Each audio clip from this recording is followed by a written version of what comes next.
Welcome into the Fantasy Guides podcast. My name is Andrew Toyser, and I am joined today by the owner, the operator of Fantasy Guides and FantasyGuides.com, Stephen Rippey, and fellow Fantasy Guides contributor, master of the bets, Jacob Rhodes. And we are gathered here today to talk about some buys and sells. We're back. We've been killing it. You guys have been loving the content. Please keep taking it in. We'll keep giving it to you. And I keep mentioning every single week how great we've been, and I just wanted to rattle some of these off. So, gentlemen, react to some of our great takes as I pat our backs because we deserve it. Some of the great buys we've had just over these first few weeks. Travis Kelce, that feels pretty good. Jamar Chase, ding. DJ Moore, T. Higgins. I think this is a win. Lad McConkey. Zay Flowers, he was pretty good this week. Josh Jacobs, Bucky Irving looking great going forward. I mean, we only do 3 a show, and it's only been a few weeks. That's a lot of names. You know, I think the theme is good players buy more often than not. Well, we had T. Higgins to buy last week too. That turned out pretty good. That's what Andrew mentioned him. Yeah, and this is a tangent, Andrew, but I'm switching up these start sit posts that I do each week. I've categorized it by positions each week, it just seems clean, you know, quarterbacks and then running backs, wide receiver, tight ends. I'm still going to include them all, but I feel like I've been handicapping myself a little bit by I really wanted to include T. Higgins this week as a start, but I was limited because I was 3 other guys and I really wanted to get Josh Downs in there. You know, I was texting you about him. I'm still going to include some of those, but I don't think I'm going to try to force as many of the positions and try to get just more of the players we want to start. Because I think that there's a lot of meat left on the bone for players that we want to start that kind of goes hand in hand with the buys that we have each week. Yeah, we're going to keep hitting there too. But nothing can stop us. Some good sells we've had to mention as well. J.K. Dobbins, Ramondre Stevenson, Devin Singletary, Anthony Richardson. That's a good player. I refuse to believe otherwise. We told you to sell the Dolphins. Look what you got. Dalton Kincaid. Josh Allen, yeah, what's he going to do? That wasn't a sell, Josh Allen, but Dalton Kincaid for that. Patrick Mahomes, also a sell. We've been killing it, but now we've got to get to a new set of buys and sells, and we've got some spicy ones on this show today, but we're hitting. So, Jacob, who do you have as your buy? First buy is maybe the more obvious one of the week, I feel like, just with how good he was the first 2 weeks with a new quarterback at the helm, but it's Diontae Johnson, who just had a sub 6-point game against the Chicago Bears style defense. In that game, though, he still had a 28% target share with Andy Dalton. He still leads all wide receivers in red zone targets with 10, which I don't know if you guys knew that, but that's a fun little tidbit from Diontae there. Still had 8 opportunities, but the Bears are giving up the 7th least wide receiver fantasy points this year, and most of that is skewed by Nico Collins in week 2, putting up 27.5. So without him, 6.8 points per game for wide receiver ones. That is brutal. And that's Ridley, Michael Pittman Jr., and then whoever you want to call out for the Rams at that given week. But still, that's a rough time there going against that Bears defense for receivers. So he's got the Falcons next and the Commanders after that. I think he is going to be just fine in those 2 matchups. Just maybe more of a matchup dependent start, but he's been the wide receiver 9 with Andy Dalton. I will roll the chips into someone getting that much volume, especially that much volume in the red zone. Yeah. And if I could back you up there, Jacob, Carolina, the 8th easiest schedule for wide receivers moving forward. You just mentioned a couple of those matchups. I'm still not a believer that Washington has a good secondary. I think that they had kind of a weird fluky game against the Cardinals. And then last week, the Browns are just a complete dumpster fire right now. Yes, Deshaun Watson, the offensive line, Deshaun Watson are awful. So, I think that's a great call. To add on to it, the Carolina Panthers, they have an okay stretch going forward in the immediate with some tough matchups in between. Hold steady. They have the 3rd easiest week 13 through week 17 stretch. So that stretch of playoffs and right before the playoffs, you're going to want to be eating up matchups against Tampa Bay, Philly, Dallas. Arizona is technically not a great matchup. That's not because they can stop anyone, but it's because everyone scores on them. So that's still a good one. And then Tampa Bay again. You want in on Mr. Diontae Johnson. I think it's always cheating to have Diontae Johnson as a buy low because even when you could have bought him low last week off a good I did. He's always hated on, and to be fair, I've hated on him in the past before too. Yeah. But usually it's been in relation to his quarterback. He is Mr. Buy Low. And hey, Mr. Steven, who is your buy low? You're buying low, but it's still an expensive one. Who is it? I'm getting Breece Hall. I just keep getting DMs about like, hey, would you trade Breece Hall for this player, for that player? Let me give you some names that I've seen. Not all of them have been 1-for-1s, but I've had, Breece Hall or Jahmyr Gibbs straight up, which that one I think you could debate. I think Gibbs is fine. But some of them, I've heard James Conner, I've heard Brian Robinson, I've heard Jordan Mason. And these are guys I'm not willing to move him for. So when I started getting these, I went to look. I was like, let's see what his schedule looks like going forward. And lo and behold, the Jets have the easiest schedule for running backs moving forward. We were talking about pre-show that he might not have the ceiling we thought after the first 2 weeks. Braylon Allen is being used quite a bit in this, more than we had anticipated. And we kind of joked that instead of being CMC, he's now just back to Breece Hall. Like, probably still a top 5 running back. He's not ranked that way right now because he's had 2 really bad performances against what I would say has proven to be two very good defenses. Denver giving up the 10th fewest fantasy points to running backs, and Minnesota giving up the 2nd fewest to running backs. But he has a get right game this week against Buffalo, who give up the absolute most fantasy points to running backs. A couple more things to mention. His snap share is still at 75%. That's RB1 snap share. You want at least a 75%. He's still getting that. 64% rush share. That again, RB1 type numbers. He's involved in the passing game. I don't know that this coaching change, because we just heard that Robert Saleh has been fired, and they are their defensive coordinator is the interim now. So things might not change a ton with that, but this offense still has to gel. I mean, we got to remember Aaron Rodgers. He's only started 5 games for the Jets. So this offense is going to get better. We saw it get better for Garrett Wilson. I think it's only a matter of time before it gets better for Breece Hall. To add on to that, another great stat you want to see, Breece Hall is 100% of the teams inside the 5 attempts. Even though Braylon Allen is a big old boy. He is huge. He is a mountain. He's 20 years old. Man can't drink a beer, but he can score a touchdown from outside the 5-yard line. Breece Hall is getting the ones inside the 5-yard line. Jacob, I'm going to play a little name game with you because Steven mentioned a few names here. Here's some guys that are ahead of Breece Hall in fantasy points this year. Would you rather have Breece Hall or James Conner? Breece Hall. Would you rather have Breece Hall or Aaron Jones? Breece Hall. I think this one might have been mentioned, but Breece Hall or Jordan Mason? That one's Breece Hall too. And that's the guys who are ahead of him? There's going to be a lot. There's going to be, 2-3 names that I think you're going to realistically name off that you're not going to want. Breece Hall or Derrick Henry? You're asking the wrong guy there. You got to ask Jacob. I'm going Derrick Henry. I would take Derrick Henry there. Yeah, I'm not fading what we've seen from Henry so far. Yeah, his bad game is 1 rushing touchdown. Yeah. Andrew, I was just looking while we were talking. I highlighted the top 10 matchups he has moving forward. He has 8. Let's see, 1, 2, 3, 4, 5, 6. Yeah, 8. I counted right. 8 top 10 matchups moving forward against basically bottom 10 defenses against the running backs. So I think we already know he's a very good running back. He's a dual threat running back, and with an easy schedule moving forward, things are going to get better. He is the number 1 schedule adjusted remaining chunk of the season left is Breece Hall, and it's specifically the 2nd best during that playoff stretch I'd mentioned earlier, weeks 13 through 17, which if you're a team with a lot of wins right now, mark yourself in, start buying that time frame, that timeline, and you're going to be happy. Oh, I just did I got to correct myself, though. I just noticed one of those games is week 18 that I mentioned. So 7 top 10 matchups moving forward. If you're playing week 18, tune out of the pod right now. We're not here for you. We love you. We love everyone. We accept everyone. But, man, I don't know if I can get there. Week 18ers? Or more reason to get Breece Hall. I guess stay put. We'll still accept you. I got to buy, guys. Okay. I'm going to wide receiver again. And this is a cheap buy.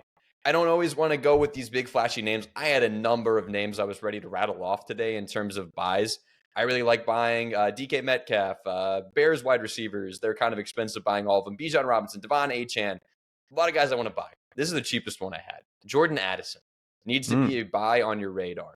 The reason for it, is he started really, really cheap this year in the offseason. I think that's why the hype isn't building at all, because people kind of forgot about him. And he's really boring. Jordan Addison, that's a boring name. And so the expectations were never high. Well, lo and behold, Sam Darnold is orchestrating the 6th highest scoring offense in all of football. So you want pieces in this offense, and it's not just Justin Jefferson. And TJ Hawkinson, he'll come back. Do not buy TJ Hawkinson. That's a massive injury red flag. He's going to be out for weeks. The Vikings are 4th in pass rate over expectation. And Addison last game had a bit of a dud, but he had a 29% target share coming back. And he's never been a phenomenal target earner in this Minnesota offense playing next to Justin Jefferson. But last year he had a 19% target share. And that's fine if you're going to be in the 6th highest scoring offense. You were already underappreciated coming into this season. I guarantee you can get him. If you can buy him as a wide receiver 3, I'm sold. He could be a wide receiver 2 rest of season if he hits the right touchdown variance, which he had 10 touchdowns last season. He is the 6th highest ADOT, which is fine whenever you're getting 20+% of the targets. If you can get there in a really good offense, that's going to be fantasy success. And he is the second option in that offense. Sam Darnold's going to find him wide open a lot, especially because JJ's going to get that top corner every single time. Yeah, I couldn't agree more, Andrew. And he's a guy, we talked about Zay Flowers just looking explosive and passing the eyeball test. When I was watching that London game, I thought Addison passed the eyeball test as well. And also, these corners for the Jets, Sauce Gardner, he might not even be the best one on the team. He might be the 3rd best. Like he holds like nobody else. I mean, I was watching, Addison should have had him beat for a touchdown in that game.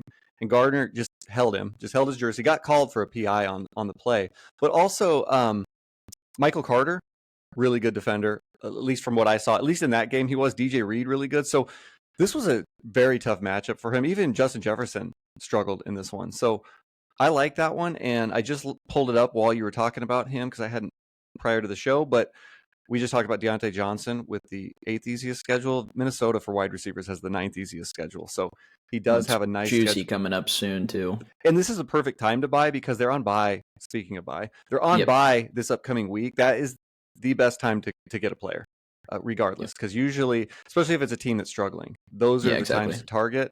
Who does he got right after that? Right after the bye, Detroit, which you can't run against. You have to pass against the Rams, the Colts, and the Jags. That's a dream right there. Beautiful. Yeah, so definitely. Wow, I can't believe the Vikings are going to be like 9-0. It's crazy. I'm going to try to get Addison after this show. Before Jesse hears the podcast, I'm going to try to go get Addison from him. You better do it quick. I'll race you to it. Actually, no, I'll leave it to you. Because you know when 2 guys who are on the same pod trade for the same guy, that's when the price starts to go up immediately. Oh, yeah. I'm going to try to sell him a Kareem Hunt off of that huge game. One more bonus buy before we get to sells, because Steve kind of brought it up a little bit. Those teams that are struggling, target them. Like players that you think you might not be able to buy if a team's really struggling so far this year, because this is kind of that tipping point. We're 5 weeks in. If you're 1-4 or even like 2-3 and you don't have a lot of points scored or whatever it might be, you know your league, you know the players that are probably tilting, the guys that are tilting. Look at those teams for guys. Those are the ones to kind of target and get guys on the cheap. Absolutely. Target Devon Achane. He's going to be I wanted to have him on here. He's going to be really good. They're on a bye. People saw him get hurt. He's hurt again. It's a concussion. He's fine. Tua comes back soon after the bye. I love me some Devon Achane. But we want to buy everyone. We love positivity. Let's turn a little bit negative, and let's get to some sells. Steven, this one, when you sit in the group chat, you're going to have to sell me on this being a sell. Listen, I like the podcast to be interesting also, Andrew. Steven, why are you selling Kyler Murray? Okay, so can I preface? No, this is this is a terrible take, and I won't let you preface. All right, sell for the ceiling. This is a ceiling sell. This is not by any means a sell to even get equal value. I want like high value for this. So Kyler Murray, everybody saw it. He saw it 50 yards before he scored last week. He pointed to I don't know if it was a scoreboard or the Jumbotron, but he had that 50-yard run, which gave him half of his fantasy points against the 49ers last week. Which he can do that, but show me how many quarterbacks consistently will have a 50-yard touchdown run on their game log. Not too many. Jaden Daniels. Maybe, but I don't even know if he has that yet this year. No. So he's 20th in passing yards. He has just 9 more passing yards than Justin Fields right now. He's gone over 200 passing yards just twice this season. Now, I do think that can improve. I still think he and Marvin Harrison are still figuring things out. And Michael Wilson did look better, and Trey McBride's been injured. So I think that the passing efficiency will go up. But he has by far the worst schedule moving forward. The 49ers weren't actually even one of the bad ones. Like, I thought that he might struggle versus them. And again, you take away that run, which we can't do, Andrew, right? But you take away that run, and he's at 13 fantasy points for the game. So let me pull it up here though. So moving forward, he's got the 12th, the 5th, the 3rd, the 1st, the 2nd, then a bye, then the 15th, 11th, 15th, and 8th hardest opponents moving forward. So only 2 of those are outside of the top 12 of the toughest opponents coming up. His average opponent over that span ranks 8th against quarterbacks. So my thing is, what I would try to do with him is I would try to go get Jalen Hurts. Is basically what I'm segueing into, because Jalen Hurts has already had his bye week. You probably have to add a little bit to Kyler Murray to get Jalen Hurts. But I'm just trying to be realistic that his ceiling, it's got to be limited over this next couple of weeks. Like right now on the season, he's the QB6. I think over the course of the season, that might be hard to hold on to. And over especially the course of the next, what I say, about 8 games or so, it's going to be really hard. So he's a guy, I'm only doing it if I can get a haul back, but he's somebody I'd be willing to move, like I said, for Jalen Hurts. Or another name that I thought of was Dak Prescott, who looked really good against the Steelers. If you guys watched that Sunday night game, minus two really bad decisions. He had 2 really bad plays in that game, but he could have put up a monster game. He had over 350 passing yards in a game in Pittsburgh that was a ton of rain against a good defense. He looked really good, and he has by far the easiest schedule moving forward. And we saw Dak Prescott, what he could do last year with an easy schedule. So he's somebody that I think you could get Dak Prescott plus another solid player for Kyler Murray. I think another guy who's very similar in archetype to Kyler Murray, who I might go package something for, and he's coming off a big game, so it might be tough, but Caleb Williams has one of the is a second easiest remaining schedule remaining, and he's pretty similar to Kyler in that there's some rushing upside there, except for I think he's got better weapons, and I think the Bears are more apt to throw the ball. The Arizona Cardinals are one of the lowest pass rate over expectations teams. They want to run the ball a lot. The Bears don't. They're more middle of the road. So I think that could be an immediate upgrade and a guy that's pretty similar. And I think you could 2 for 1 and get you some extra with Caleb Williams. Yeah, and I want to reiterate. So we all were in agreement. Kyler was one of our favorite values in drafts this year. Yeah, I couldn't stop talking about him. We had him ranked very high, and he is the QB6 right now. So he's going to be a QB1. He will be top 12. Oh, absolutely. I like Kyler Murray.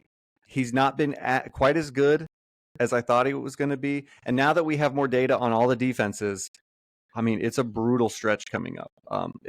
He's going to have to work hard to get you consistent fantasy points. And I think somebody like Jalen Hurts or Dak Prescott, it's going to be more bankable that they're going to have those big games. Those little legs of Kyler Murray's are going to have to do a lot of heavy lifting if he's going to want to do anything and bring you a championship. Kyler Murray, you got to get going on that. All right, more sells. Jacob, who you got for us? I have someone that I can say a lot of similar things that Steve just said. It's another quarterback, and it's a guy that you're going to go get a king's ransom for because he's got the name value. He's got the rushing upside, and he's been the quarterback 1 how many years in a row now? But it's Josh Allen. It hasn't been as good this year. He's sitting at quarterback 6 or 7, depends on where you look. But last year, Bills ranked number 1 in plays per game. This year, they rank 31st. They are running the ball a lot more. They're 7th in rush rate this year. They're 31st in pass rate with Joe Brady last year in that little stretch of games that he had, and they're 26 so far this year. Has only attempted more than 30 passes 0 times. Has never attempted more than 30 passes so far this year. Wow. Has just 2 rushing touchdowns. They were both in week 1. Both of his good blow-up games this year were against terrible defenses. It was against Arizona and against Jacksonville, which, yeah, of course he had a good game against Jacksonville. At home. But his floor is just something that we've not really seen with him before. He's had less than 10 points twice. I don't remember the last time he did that. But there's not a reliable pass catcher on this team. He was 9 of 30 last game without Khalil Shakir there, which I like Khalil Shakir, but if that's what we're banking on here for his wide receiver 1, I think it's a little grim. And then he's got the Jets, Titans, Seahawks, Dolphins coming up. So those aren't good pass matchups. The Bills' rush defense is also just really poor, so teams are doing a really good job just keeping Josh Allen off the field, which is part of why they're ranking 31st in plays per game. I don't think he's getting as much volume as we would like to see. The rushing touchdowns are volatile, and they've only happened in 1 week so far. I just don't like the matchups, and I think, like Steve mentioned, Jalen Hurts is a good guy. You could buy him for probably +1. All of these guys you're going to be able to get for Josh Allen or that quarterback +1 and plus a big piece. You could get Jordan Love +1. You could get Dak Prescott +1. I think you can sell him for a big price, and I don't think he is that locked and loaded quarterback 1 that we were all hoping for when you drafted him as early as you did. Couldn't agree more, Jacob. He is my Superflex Dynasty quarterback, and I'm telling you, I posted about it this offseason. I said, now, granted, I said why he won't finish as the overall QB1, which was freaking really hard to do. So it wasn't really a knock on him. It's just really hard to do. And to answer your question, Jacob, he's finished, I think, 3 out of the past 4 seasons as the overall QB1. And the 1 year he didn't was that weird Week 17 DeMar Hamlin game. He would have finished as the QB1, I believe, for 4 straight seasons, if I'm not mistaken. So, guy's been incredible. But to your point, last week he attempted 9 passes, or he had 9 completions. 9 completions. 9. He looked like Anthony Richardson. 9 out of 30, guys. He 9 definitely got a concussion too. Absolutely. He definitely did. You saw him. He just kept chucking the ball downfield when they blew the game with the clock management. He was blind. That dude, I guarantee he almost died. If he got hit again, kind of like we saw with Tua a few seasons ago, we'd be talking about it nonstop right now because he looked dazed and confused. He was knocked out for at least. His head almost bounced to the ceiling after it hit the turf. And as somebody who has him on my dynasty squad, I was like, get him out of there. I don't want to see this. I think he got labeled with a back injury, and that's why he came out. They always do that. It's a neck injury, back injury, whatever. But he's got the Jets coming up. We just saw Sam Darnold, who was, the QB2 last week, just completely shut down by them. He's got Tennessee, which is an underrated matchup. Then he's got at Seattle. Then he's got Miami. Then he's got a decent one against Indy. But then he's got the Chiefs again. Yeah. Like, he's got a rough stretch. There's like one good matchup between week 6 and 13 with a bye week in there. I'm completely on board with that, Jacob. The playoffs too are rough. It's New England and the Jets in championship weeks. Well, also, if you watch that game, that touchdown Keon Coleman scored, there's 2 things. One, I don't know how he scored. Like, he looked like he was running in slow motion along the sidelines. I was like, will somebody just push him out of bounds? And then the other thing is they replayed it. It looked like he stepped out of bounds also. So that was the only touchdown pass Josh Allen made, and it was probably, like a 50-yard touchdown or something to Keon Coleman that was a little bit questionable. So he almost put up he was very close to putting up his 3rd single-point performance last week. He still only got you 14, finishes the QB 19. So, I'm with you. I think it's rough moving forward. And then I also looked it up, 1, 2, 3, 4, 5th hardest adjusted schedule not adjusted, Andrew, the 5th hardest schedule just based on what's been given up moving forward. Josh Allen, buddy, we love you. You're doing great. He ranks 22nd in pass yards. And that doesn't always matter. That's not the end-all, be-all pass yards, but he's also not top 5 in QB rushing yards. And that's what we need from him. So, Josh Allen, buddy, sorry.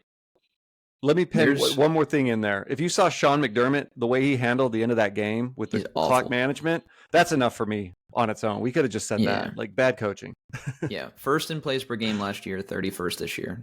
Got to bring it up again. Also, he hasn't thrown a pick, and he threw 18 last year. There's got to be some regression coming this way. Wow. He's going to start chucking it soon. He's pretty going to get impressive desperate. with all those incompletions, no picks, but 18 last year. He's due. All right, I got one last sell. Okay. And this one hurts. This one, it hits close to home. And I just don't want to say it. And I know where he's going. It makes me sad. And it's not Anthony Richardson because we can't sell him again. But it's Michael Pittman Jr. Guys, I'm sad. Everything is sad. Everything is dread. Everything is dark. And I am sad. Joe Flacco comes in, and the offense is clearly better with him. But there's no way we can let Joe Flacco start every game because we have to say this rookie we invested a top 5 pick in is going to be the next guy. He's going to come back, and it's going to be terrible. Michael Pittman finally had back-to-back solid weeks with Joe Flacco because he played the entire time. It wasn't anything phenomenal. So what makes this even worse is it's not even really a sell high. I mean, maybe someone thinks Joe Flacco will take over. I have heard people say that. It's not happening. You're not getting a Bryce Young situation here. There's no way, Jose. But Michael Pittman's coming off a 113-yard game and a game where he scored a touchdown and scored 14 points. You have to sell him and get anything. Anything. If you can sell him as a wide receiver 3, if you can get Jordan Addison plus anything, maybe a running back 3 or 4, a bench option, whatever, do what you can. He is also the second hardest remaining schedule ahead. So it's not even going to be easy for him. He averaged 29 yards in 4 catches with Anthony Richardson. It is doom and gloom. It is that bad. AR is that bad. And if you have Michael Pittman, you can play him some weeks. I will say that because anytime he could just throw an 80-yard bomb to Michael Pittman, it might work out. Get whatever you can. Don't deal with it. And don't make yourself watch Colts offensive football like I have to. It is so frustrating watching Alec Pierce catch the ball and thinking it's Michael Pittman on these deep shots, and it never is. It just never is. Well, it was also hard because I recommended Josh Downs as a start, and I almost just put Colts wide receivers, and that would have been like the best advice because all 3 of them did awesome in that game. Andrew, is your adjusted points allowed including Week 18? Yes. Because they play Jacksonville Week 18. Oh, it's only going to be worse. So I've got him as the most difficult schedule moving forward because I'm excluding that it freebie. Makes him the worst. I game. took it out. It makes him the worst. It's so bad. He's got the Jets coming up. He's got the number 1, the number 4, the number 5, the number 6, the number 2, the number 1. He's got the Titans next week, Miami, Houston, Minnesota, Buffalo, New York Jets. Look at the playoffs. And then the playoffs are rough. I understand L'Jarius Sneed. Except for our friends that play in Week 18. Andrew thinks of them as scum, but I would say our friends that play in Week 18, you're in good shape. Friends. You're in good shape, but you won't make it there with Michael Pittman because the other games leading up to it are brutal. Same with Josh Downs. Get whatever you can for that player because when they come back, it is going to be awful. I will shout out Alec Pierce. Do not buy the Alec Pierce hype.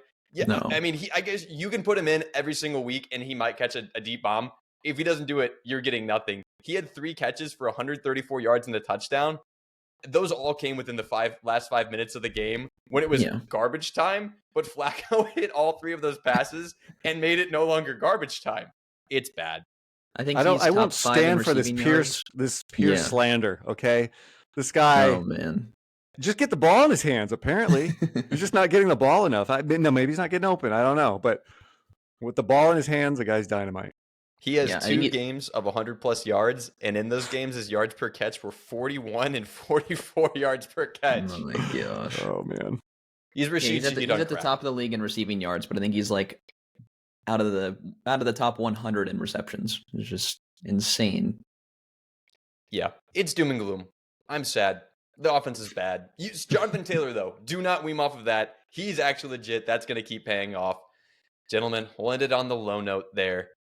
But thank you to the folks at home for tuning in. Please keep taking in these podcasts. We've really appreciated this. These buy sell podcasts have done absolutely incredible.